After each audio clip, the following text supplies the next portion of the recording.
ఇప్పుడు చూస్తే నిన్న సాక్షాత్తు వెంకటేశ్వర స్వామి ఫోటో కూడా కౌన్సిల్లోకి తీసుకెళ్లిపోయారు. ఏం తమ్ముళ్ళు, ఇది మీకు న్యాయం అనిపిస్తుందా? న్యాయం అనిపిస్తున్నానని మిమ్మల్ని అడుగుతున్నా. ఇలాంటి వాళ్ళతో నేను రాజకీయం చేయాలని మిమ్మల్ని అడుగుతున్నా. చెప్పులేసుకొని వెంకటేశ్వర స్వామి ఫోటో పెట్టుకొని ఫోటోలు తీసుకొని ఇసిరిసేస్తారు. అంటే ఏంటి మీ అజం? ఏంటి మీ అహంకారం? మీ అహంకారం అంతా ఒకటే, ఒక రాజకీయ పార్టీ అని.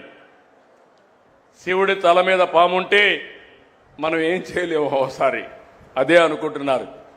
నేను తప్పకుండా శివుడి తలపైన పాముంటే నమస్కారం పెట్టి శివుడికి దాన్ని బయట తీసుకొచ్చి పాముని ఏం చేయాలో అది చేస్తామని చెప్పి కూడా నేను మీకు తెలియజేస్తున్నా.